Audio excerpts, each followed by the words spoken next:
Thank you very much.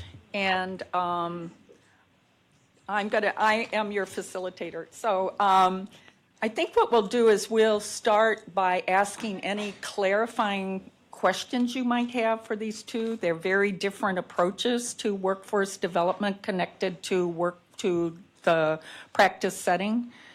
What are some questions that you have that you'd like clarity on about these two presentations?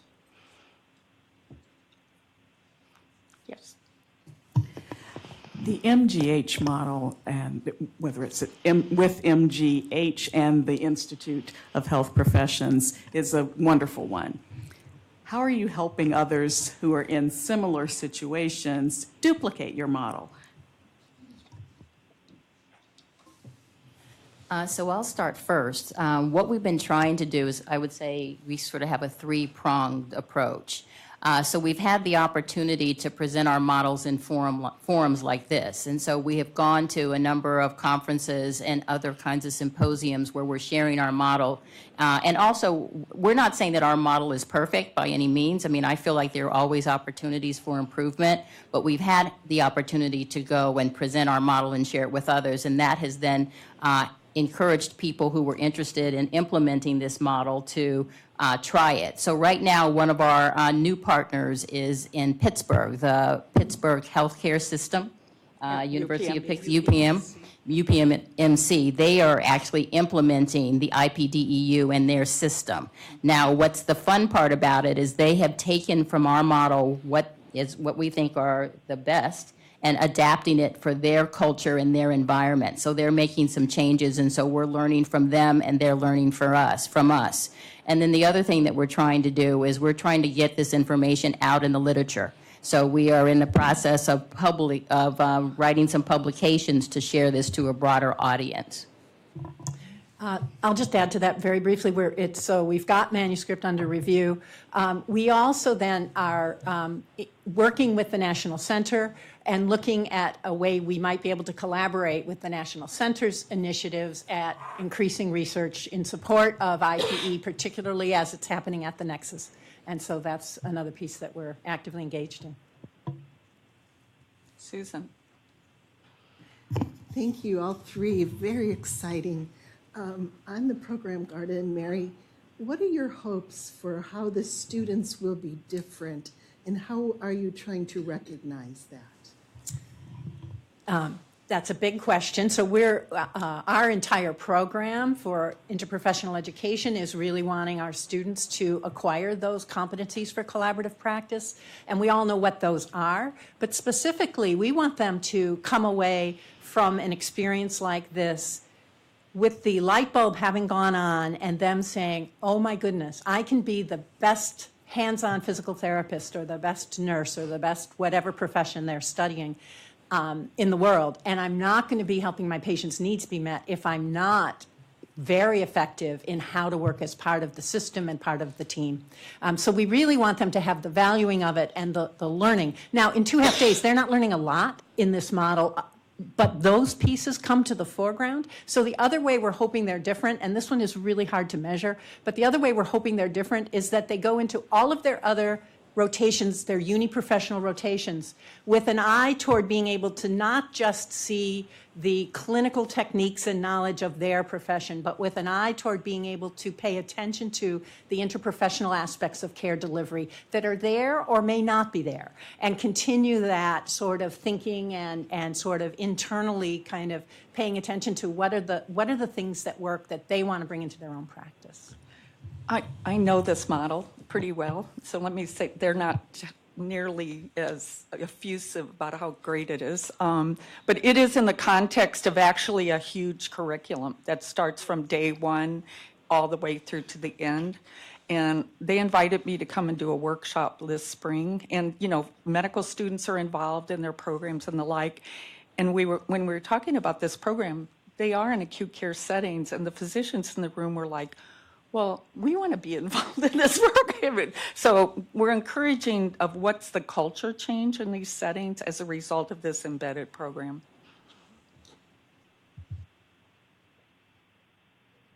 Yes, I have to leave this on. no, as a faculty member at the IHP, I know you have another program that students are privy to, and I thought it would be helpful to people if you just mentioned the other program as well.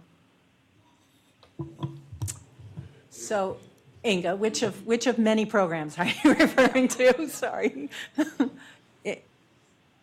It's the one where you have all the students working together and doing simulations Yes, together. okay, and that. okay. So that's what I was, because we've got a few others that are actually practice-based, and I didn't know if you were referring to one of those. Our impact practice curriculum has a lot of pieces. Inga is actually a faculty member, as our faculty from all of our professions at the Institute, and medicine. We collaborate with Harvard Medical School. Our students in their first year fall semester enter an impact practice course, and it's foundational, and they, from the very beginning, start to see faculty model interprofessional collaborative practice with clients from the community who come into our environment, and we put them right into simulation situations with standardized patients and family members who are putting the students into some challenging situations. They're in there as a team. They think they're going to go in and take a simple history, and then things get all kind of disrupted. So those students are doing that all the way across their program of study with us. What I'm going to do is look at tables and make sure I call, and you've already had 2 people at your table. So over here, Jerry. I have a comment. A comment and my press on.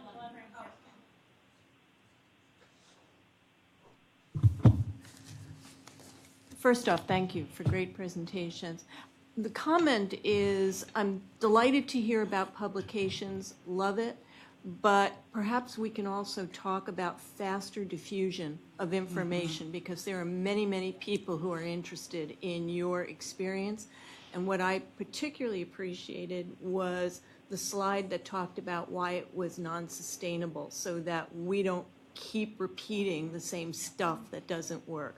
So other ways to do that. And then Charnetta, my question for you is, I was intrigued with your comment, education can't pivot as quickly as we can.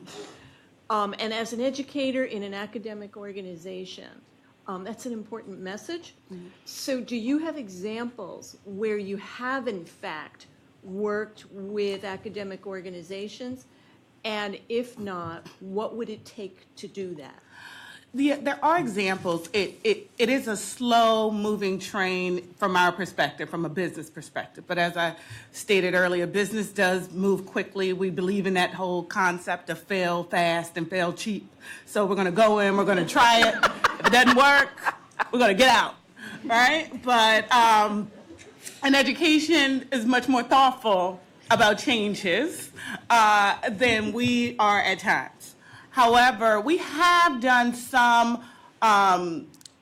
changes which we think are relevant. One of the things that we really were able to put a lot of pressure behind, and it did take some time, was around increasing the skills competencies of our pharmacists in particular, because they are a big part of who we do, or what we do. And it was about them having business competencies.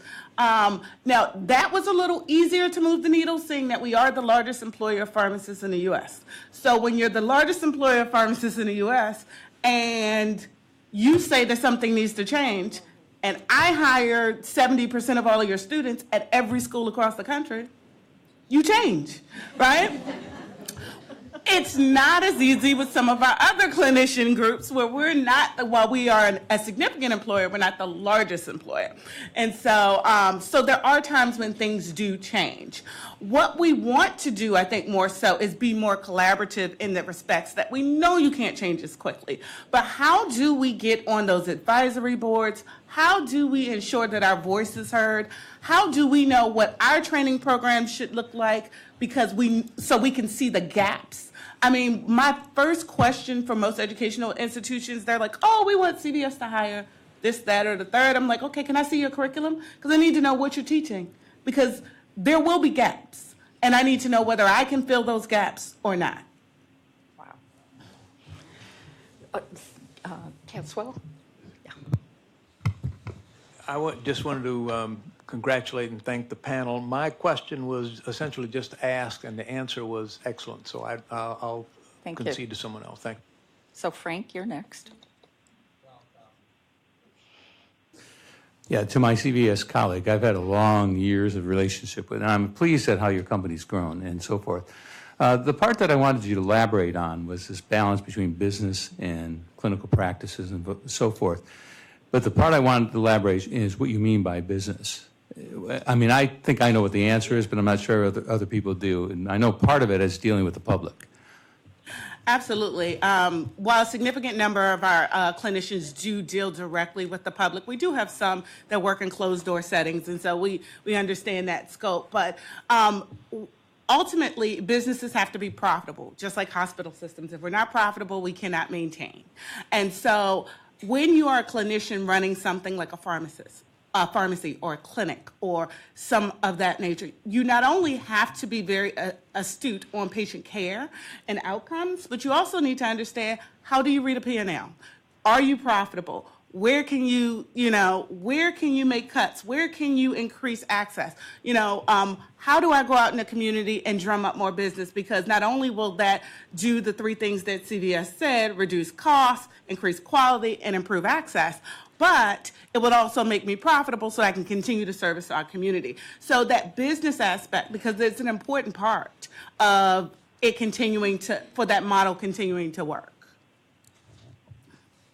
Mary? So we're going to stay on the CVS thing for a second. First of all, it's just fascinating to me. Had no idea.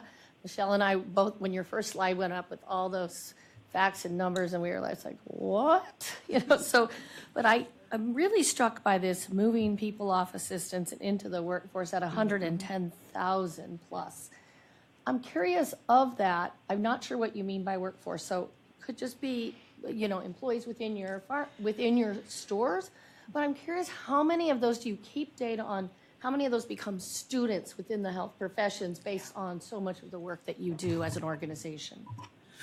Well, because they're employees, we keep, obviously, employment data on them. I don't know if we've actually gone through the process of mining the data to see which ones have turned into clinicians over the years.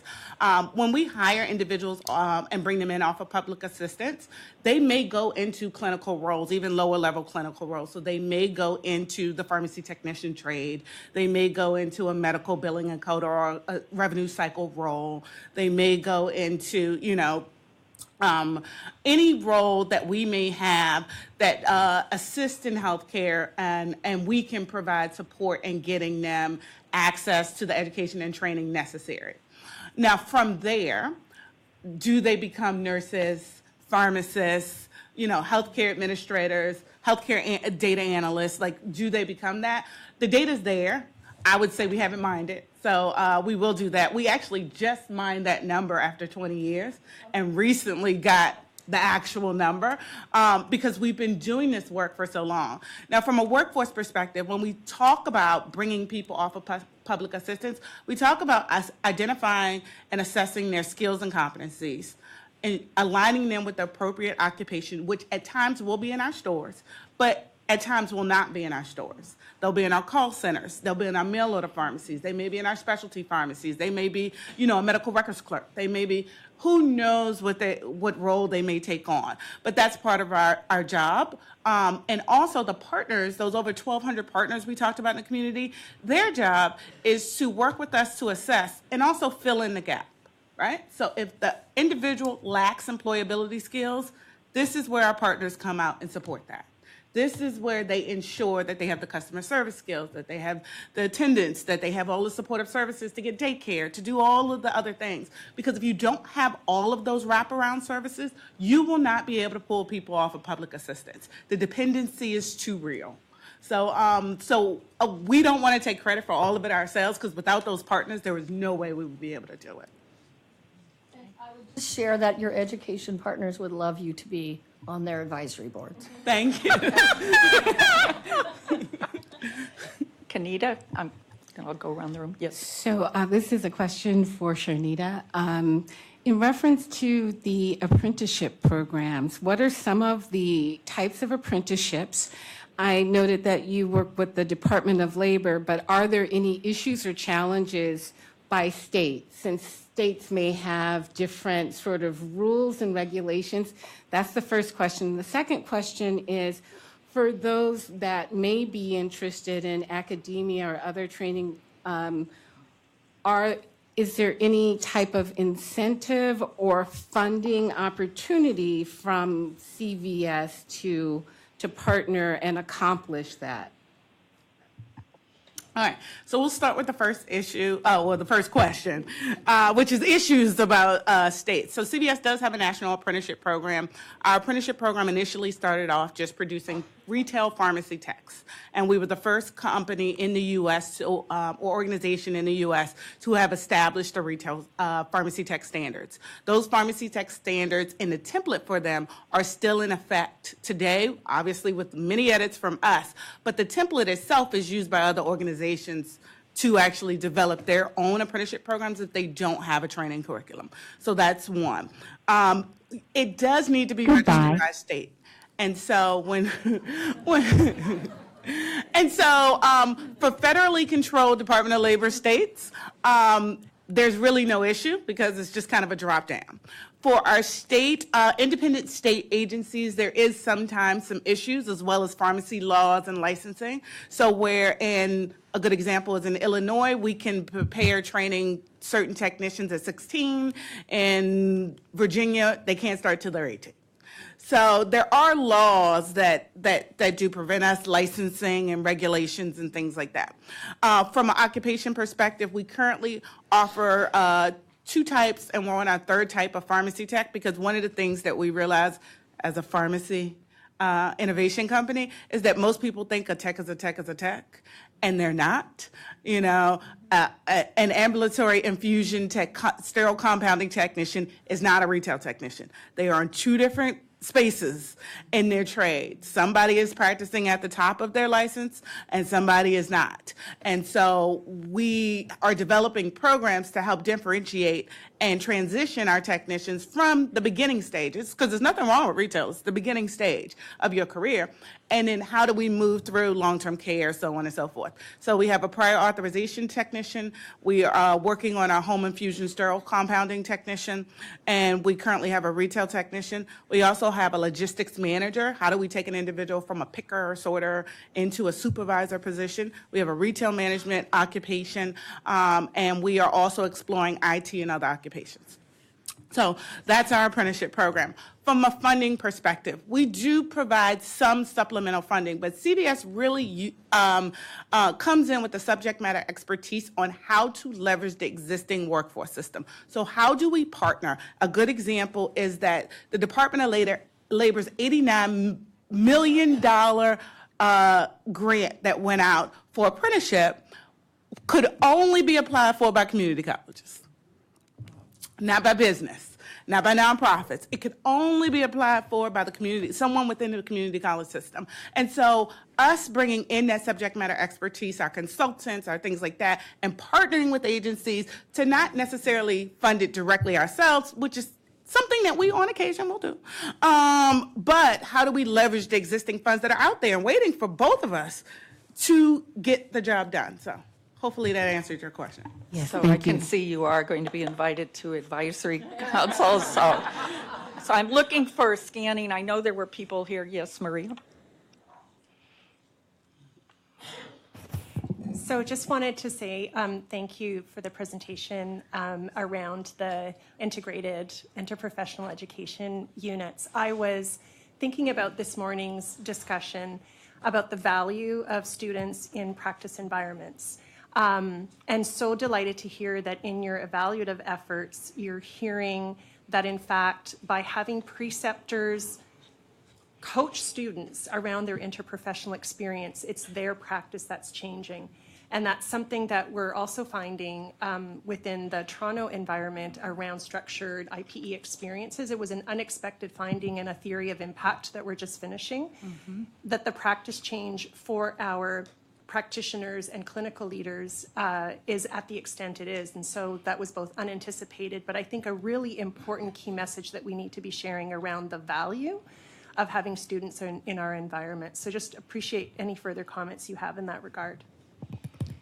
So I would say it was unanticipated for us as well. I think that we went into the experience really certainly focusing on the experience of the students, and then we found out that our interprofessional practice instructors, they were also changing in terms of how they thought about the care, how that they were delivering the care, how they were interfacing with other clinicians on their clinical areas. We have one example where, several examples, but one where we're talking about additional referrals as an example and consultations because of the interprofessional team, and someone may need a speech-language pathology consultation or a respiratory consultation. So we saw all of this happening, and we were really trying to harness that information going forward and really capturing that. And I think we hope to spend more time really understanding how their practice has changed, and hopefully that's going to be translated into differing kinds of patient outcomes as a result of their changes in their practice.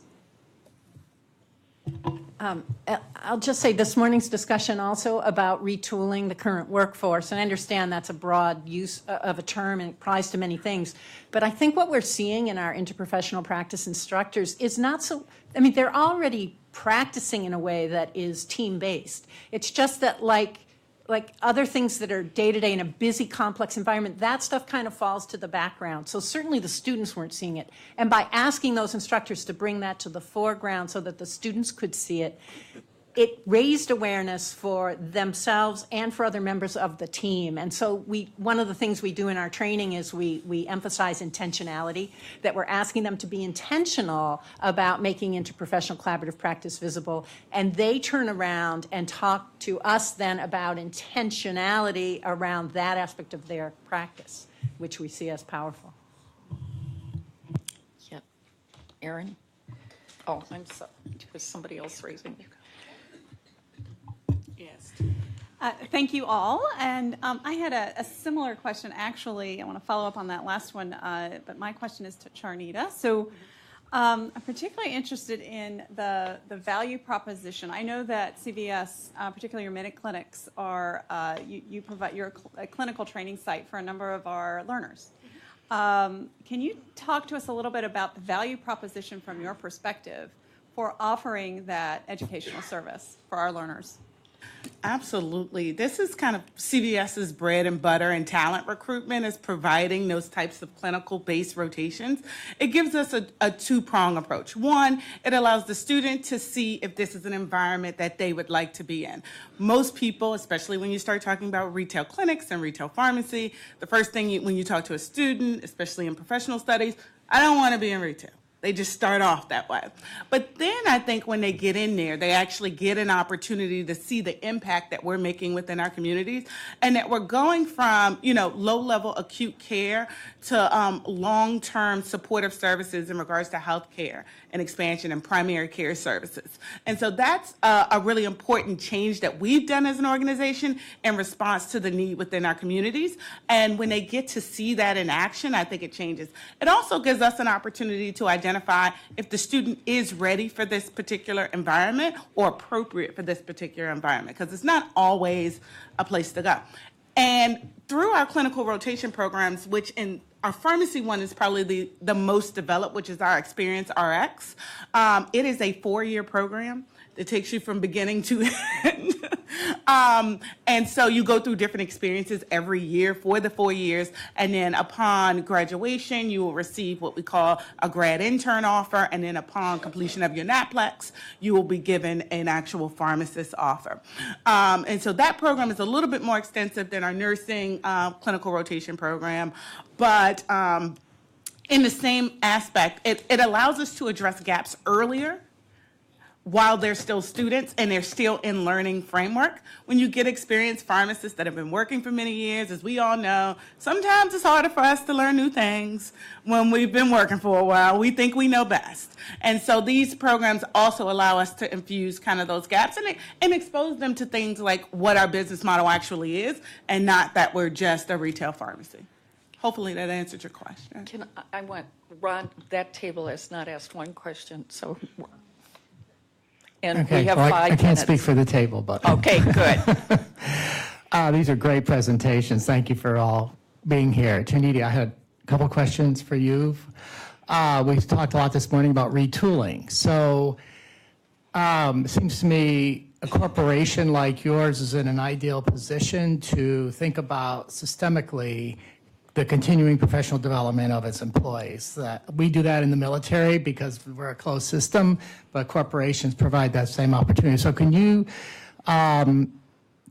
tell us how you organize systemically, and it's particularly, I think, IPE would be, you'd be able to do this better than many other organizations. That's question number one. But let me just throw this second one out. Warren Newton said we're at an existential point right now.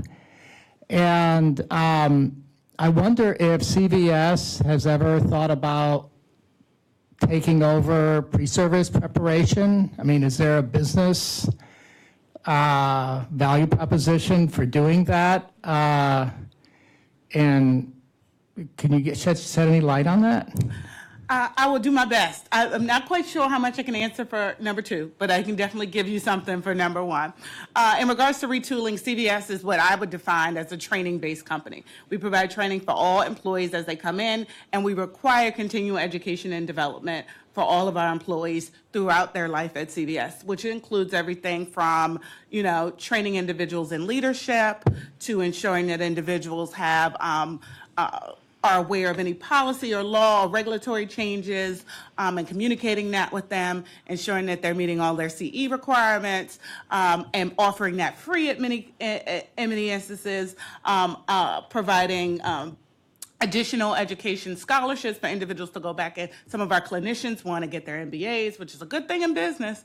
And so providing support in that, tuition reimbursement programs, formal mentorship programs. The list goes on and on. I'm sure you don't want to listen to the whole one. But we offer all of this for our employees, and we continue to retool. And to your point, that IPE is really important for us.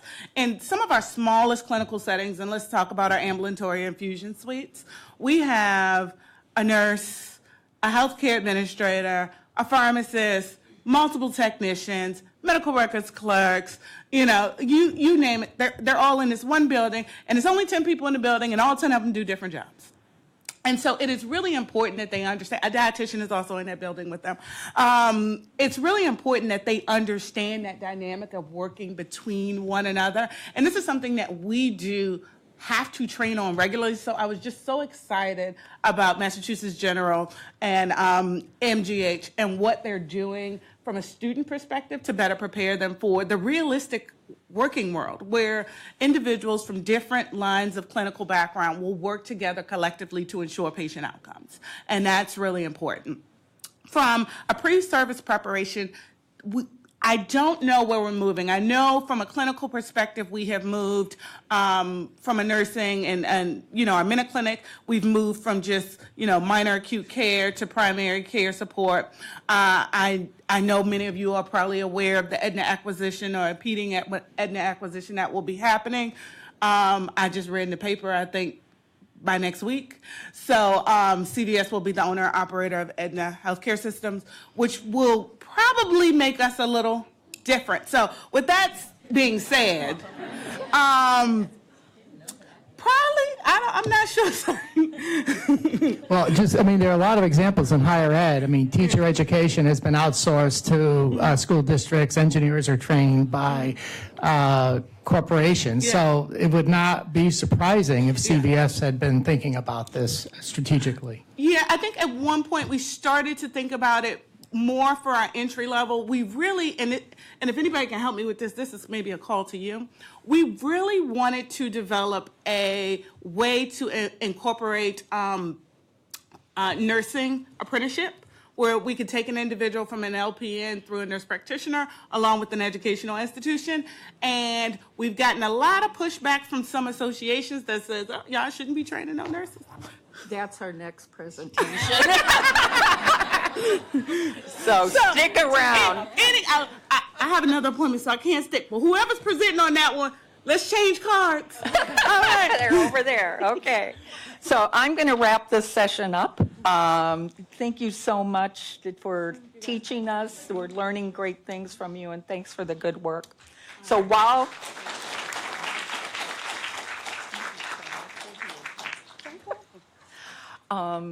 we switch speakers and panels, why don't you all stand up and sort of, you know. Oh, do you have a break? Yeah, they have a break. Oh, go for the break.